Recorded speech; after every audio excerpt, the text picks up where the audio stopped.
మన ఈ ఏరియాలో కొనలేం కానీ ఏ ప్రకాశం జిల్లాలో అయితే కనుక ఓ 4 లక్షలకు 5 లక్షలకు వచ్చే ఉన్నాయి కదా అక్కడ అంతపురం ప్రకాశం ఇట్లాంటి చోట్ల అట్లాగే ఒక 10 ఎకరాలు తీసుకుందాం, బ్యాంకు లోన్ వస్తుంది మనకి రూల్ ప్రకారం చూసుకున్నప్పుడు. ఒక 15 అంటే 50 లక్షలు వేసుకుందాం, అంటే అక్కడ 3-4 లక్షలకే వస్తుంది.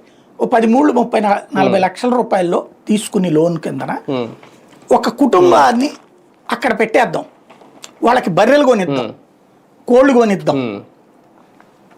ఒక కుటుంబమో 2 కుటుంబాలు దాని మీద డిపెండ్ అయిపోయి అక్కడ ఈ దీంట్లో మనకేం ఆదాయం ఆశించద్దు. ఆ గేదెలు పాలు అవి అమ్ముకుని ఆ కోళ్ళను అమ్ముకుని వాళ్ళు తినండి, ప్లస్ మనం నెలకింత జీతం ఇద్దాం. మనకు కావాల్సింది వ్యవసాయం చేసి పెట్టడం, వాళ్ళు మనమే ఇన్వెస్ట్ చేద్దాం.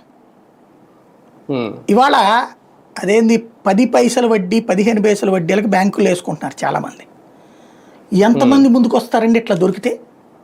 వ్యవసాయ కూలీలు దొరికితే ఎంతోమంది ముందుకు వస్తారు. ఇప్పుడు మిగతాది ఏమైనా పండకపోవచ్చేమో కానీ కూరగాయలు పండించలేమా మెట్ట ప్రాంతంలోనైనా సరే?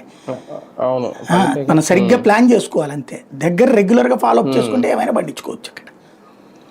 అది చెయ్యగలగాల. ఇది చెయ్యాలంటే కమిట్మెంట్ గ్రౌండ్ లెవెల్లో ఉండాలి. అరే 300-250 రూపాయలు డబ్బులు ఎత్తంటేనే ఉపాధి హామీకి మనిషి దొరకట్లే. వాళ్ళ 250 ఇస్తుంటే రికార్డుల్లో రాయిపించుకుని సంతకం పెట్టేసేసి డబ్బులు తీసుకుని పోతున్నారు, పని చేయరు వాళ్ళు.